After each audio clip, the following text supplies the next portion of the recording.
Hey guys, welcome back to the channel with more of The Expanse. This is Season 2, Episode 12. So we have 2 episodes left in this season, and I feel like everything is crescendoing at the right moment. It feels like we're in for a very amazing last 2 episodes of the season. And yeah, the crew of the Rocinante, or just Alex, Holden, and Prax, are going proto-molecule human hybrid hunting. And that's going to be fascinating to watch, given that one of them easily took out 6 UN Marines and 4 Martian ones. So I don't know. It feels like they might be a little outmatched. Maybe they use the ship. Maybe they use the Rocinante as a way to gun it down. But on the other hand, that would draw a lot of attention to them, which is not what they want right now, especially since they need to help Naomi get off the planet with the somnambulist. She's off trying to gather as many people to evacuate Ganymede as possible. Hope that goes well. And then we have Christian and Bobby. That's such an interesting storyline. Bobby crossing over from the MCRN embassy to the UN embassy was just it's not an embassy, to the UN headquarters was really emotional to watch. And yeah, I'm hyped to see the rest of the season. And yeah, without further ado, let's get started. If you want to watch the full reaction, you can check out Patreon in the link in the description below. And yeah, leave a like, really helps out this channel, and let's get started. When I first saw that thing outside, for a split second I thought I was hallucinating. When the European tall ships first arrived on the American continent, the natives couldn't see them. The sight was so completely outside of their experience. Wow. They just couldn't compute. Those natives all got wiped out in the end, didn't they?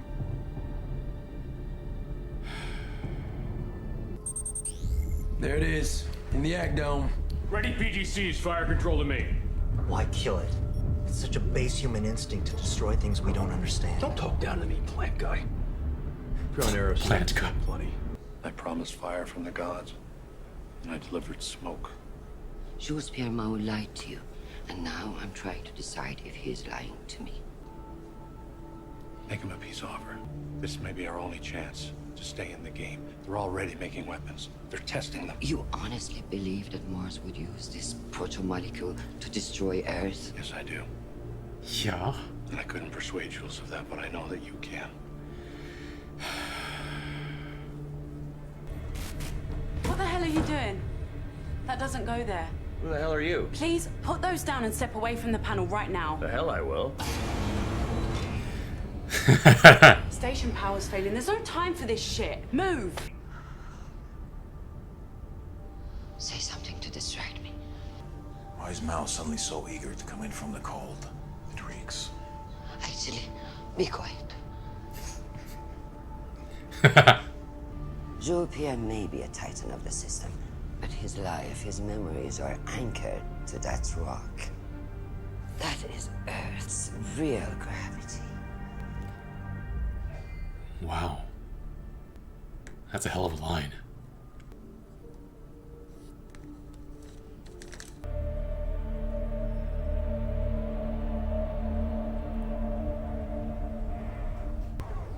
Was that a suicide note? I feel like you're too close to everything. What if it jumps aboard?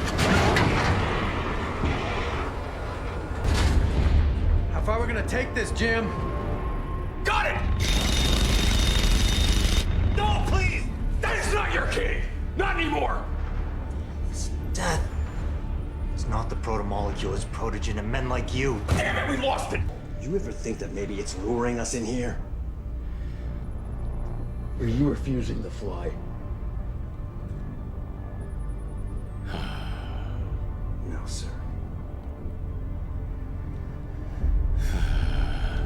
We can't fill our ship's air tanks. How much air do we have? What? Not counting us 5, enough for about 52 people. There are way more It's than over that. 100 out there. And they'll be coming faster now. We load up everyone, and when our ship comes back, we transfer the overflow to the Rocinante. And when your ship doesn't come back, you want to suffocate slow with a couple hundred people? You want to walk down that line, look at every face, and decide who gets to live? You think they're gonna let you do that? We're not fucking leaving those people here.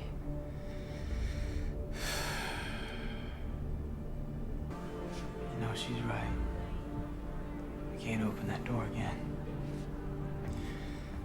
The young people on Mars don't give a shit. They don't embrace old men's dreams of turning Mars into another Earth. The thing is, of course, that any power corrupts. All power corrupts.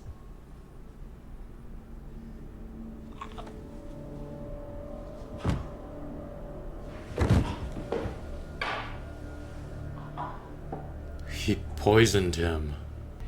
One of us has to lose.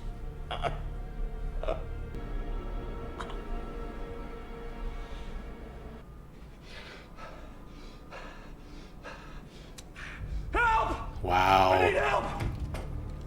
Get a medic! Get a medic!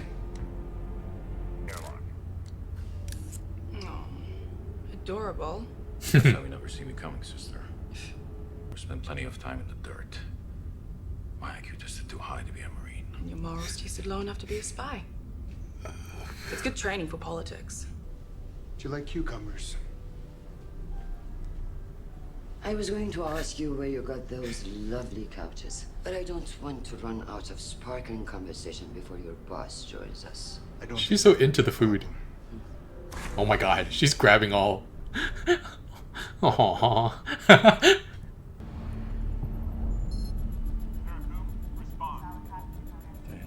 What? It's gone. You mean it veered off or went stealth?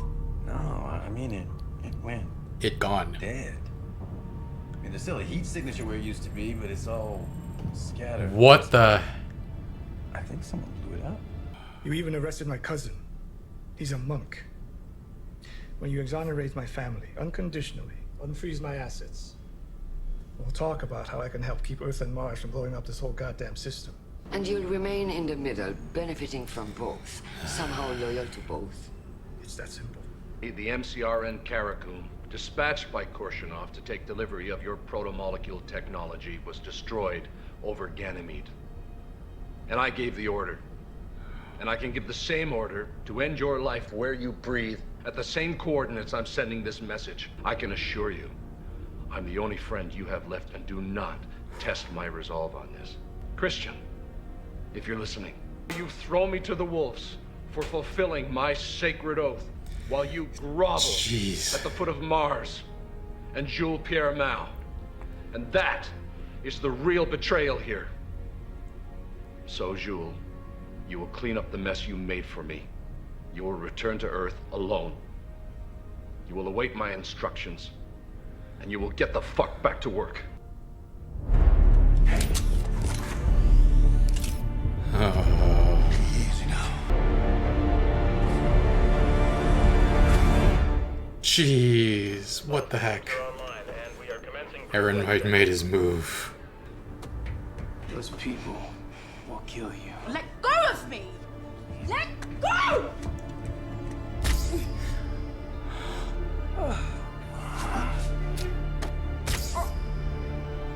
Jeez. She's gonna be cannibalized. You built a lot of letting your own die here, Listen to me! Jeez. For 52! Only 52! Calm these people down and line them up. Children first. Best you can. Do it! And I'll trade places with you. Why would you do that? I was on the last ship of Eros. I didn't do enough. I'll make her talk. 52 people! Help me save that many. Get back! Everybody back! Get back!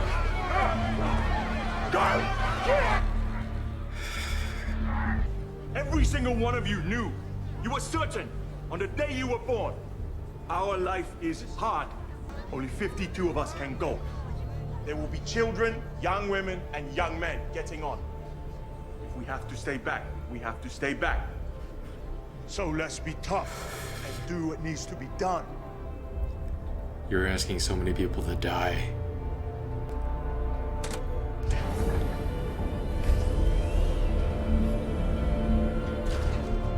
Children, Go. Do they breathe less oxygen?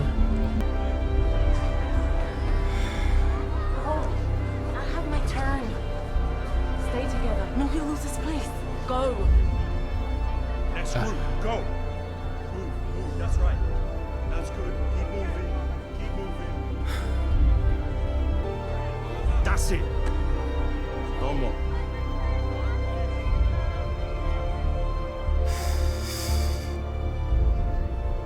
Go. You've earned it. Thank you.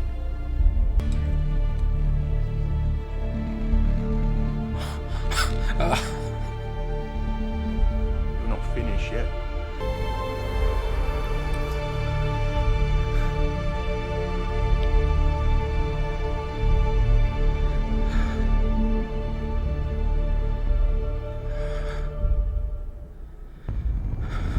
Jesus Christ.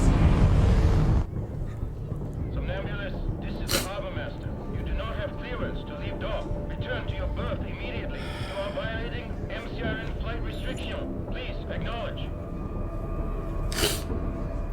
Holden, the Somnambulist is pushing off. They're underway. Things must have got a lot worse on the ground. Screw this, we're out of here. We're not going anywhere till that thing is dead.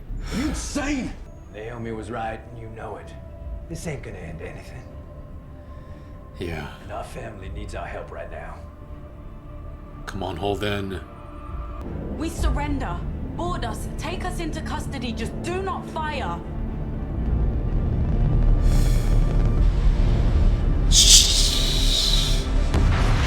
Come on.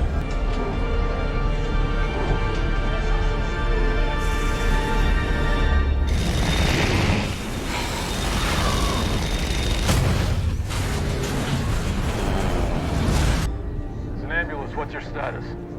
Status.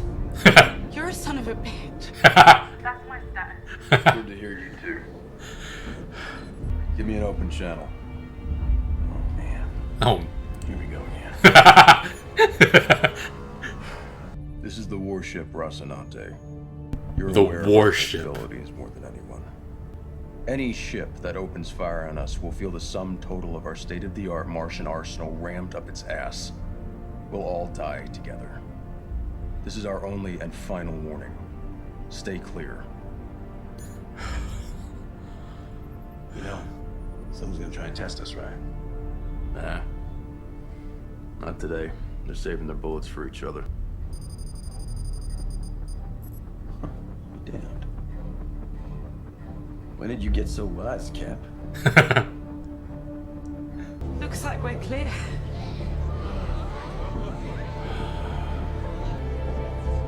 And sometimes you need crusaders.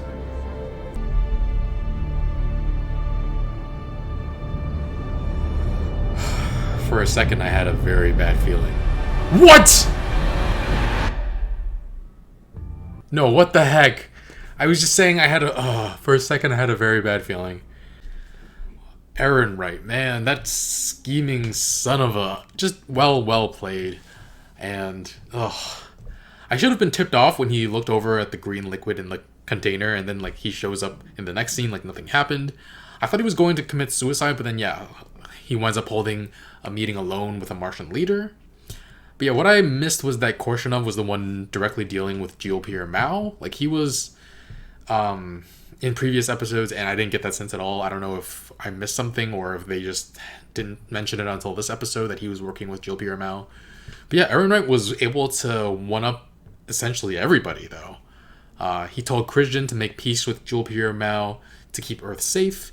And, like, in that moment, he's like, his wheels were turning, like when she was telling him about GOP or Mao. And yeah, later on he berates her for groveling at his feet, and he says that she betrayed him. I mean, when in fact, like, this is the second time he's betraying her and Earth. I guess not Earth. You can, like, who he betrayed comes down to perspective, I guess. He always feels like he's been on Earth's side, which is what he's talking about with his son. Like, he feels like he's made every correct decision so far, and that conversation with his son makes so much more sense. Because, yeah, he feels like he's done everything he should have done. He wouldn't have done anything differently. And yeah, so when he confessed to Christian, he sounded remorseful, but it was like all an act. Like, what a slime ball. But I've never been more captivated by his character. It's really fun to watch. And yeah, so Bobby and Kotyar and Christian travel up to space, and Bobby and Kotyar are like bicker a little bit about, it's like a soldier versus spy kind of conversation. And turns out Kotyar was in the military too, or he was on the front lines too, not in the military. He was a frontline spy. I'm guessing kind of like James Bond maybe. And yeah, it's really fun seeing this interaction between them. And then when Bobby finally gets on board, and there's, I think Captain, I forgot his name already, Captain something.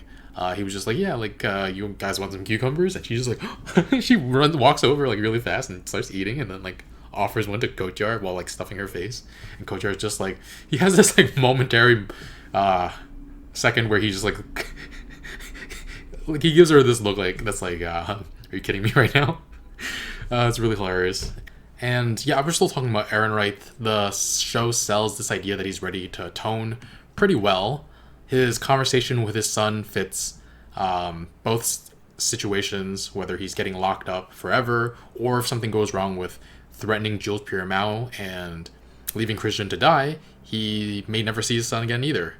And yeah, he talks to his son about not paying attention to what other people say and listen to his heart and do what he thinks is right. And again, that's him not really showing remorse. He's actually like, I did everything I should have done, and I feel I don't regret anything. Scares the kid, understandably, but it's also very interesting. But yeah, it all goes according to plan for him. He poisons Korshunov with a banned, untraceable, heart attack-inducing poison, blows up the Caracum, and threatens to blow up Jules Pierre Mao unless he meets under his conditions and gets back to work on the protomolecule for Earth. And I mean, this just has to start a war, right? I don't see anything a way around it. And I feel like if Kotyar had been any slower on the draw, they might have just killed everybody in that moment. But Bobby, Christian, and Kotyar are now stuck on Jules Pierre Mao's ship. Like, how are they possibly going to get out of this? I have no idea. I don't know if Bobby has a gun at all. I don't think she was armed even. But yeah, Christian essentially hung out to dry. In the end, it wasn't even a trap by Jules Pierre Mao. He actually wanted to make a deal, one that would enrich him for the rest of his life, but and have him take zero responsibility for hundreds of thousands of deaths on Eros. But it wasn't actually a trap. But yeah. Now let's move on to the hunt for the proto-hybrid human protomolecule thing. I guess it's kind of better that they didn't try to hunt the thing down on foot. I thought that's what they were going at the end of last episode possibly, but it would have destroyed them, so... and they actually came kind of close to killing it a couple times, but Prax thought that it might be his daughter, so he intervened.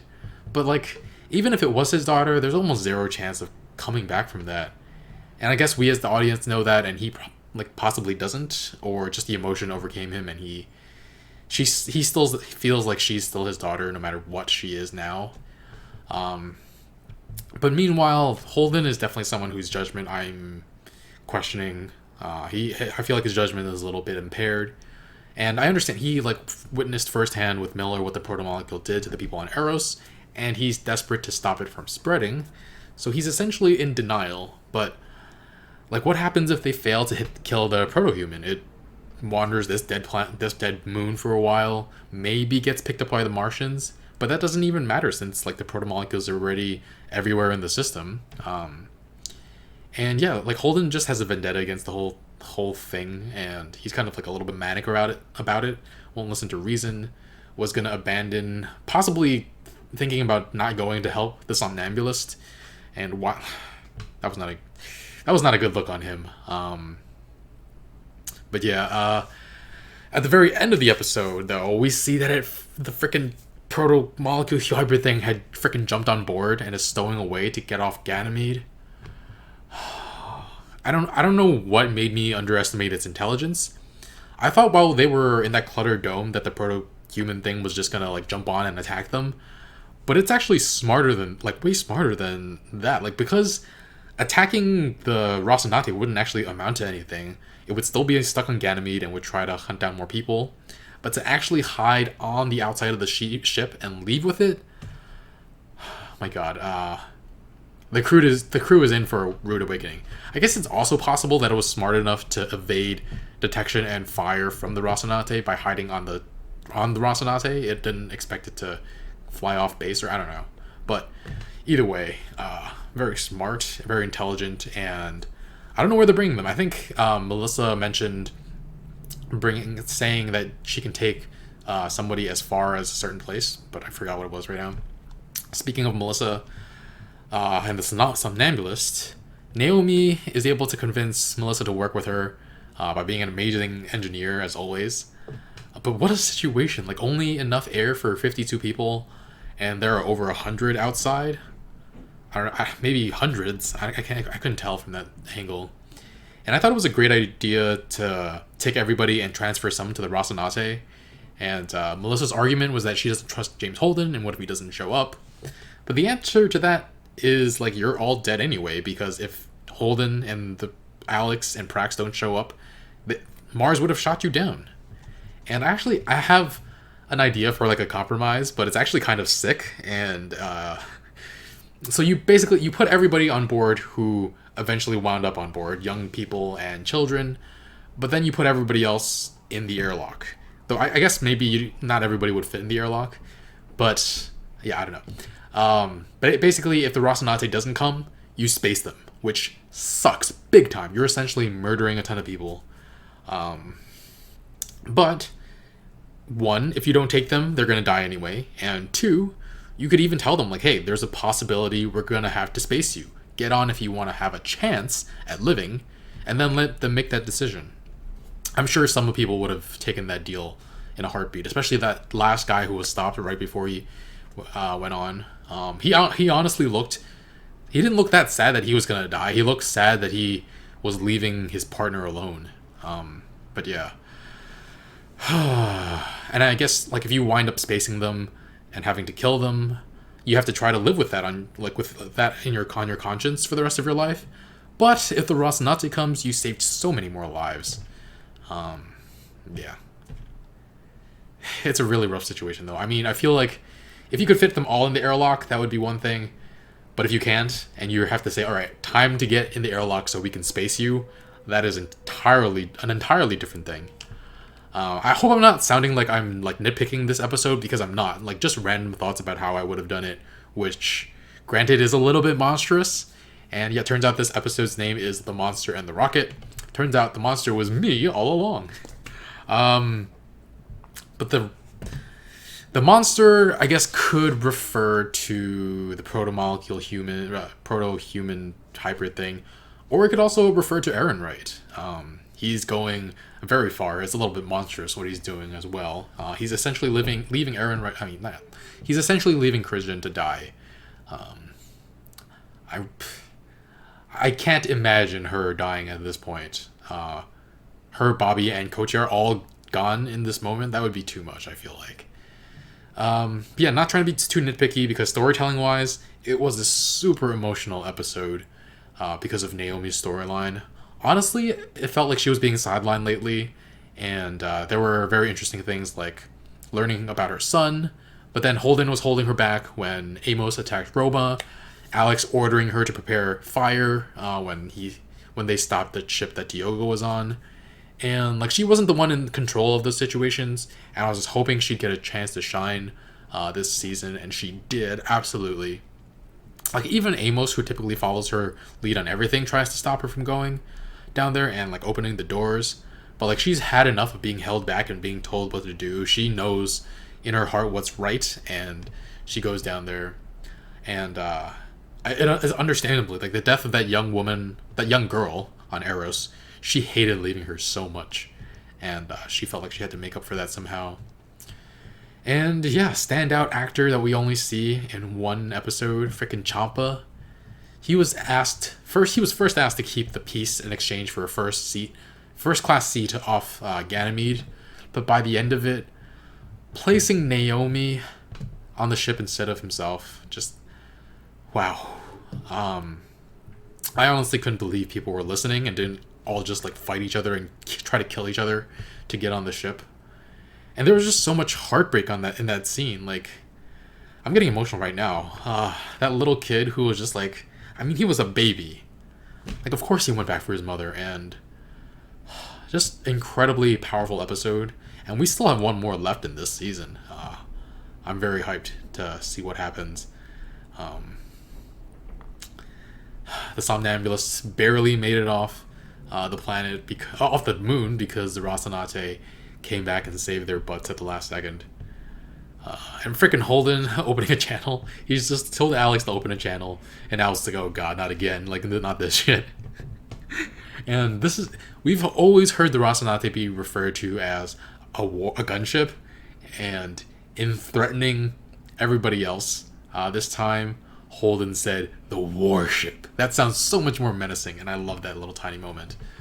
Yeah, just incredible episode.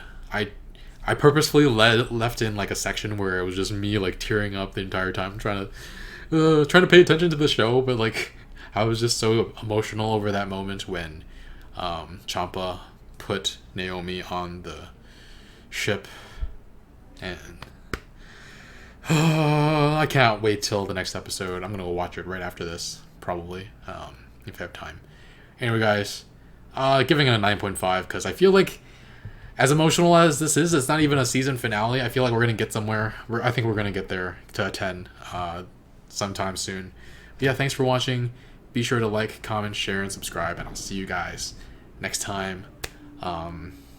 If you want to watch the full reaction, or you want to see next week's episode, the season finale, right now, you can check out Patreon. Alright, thanks for watching. I'll see you guys soon.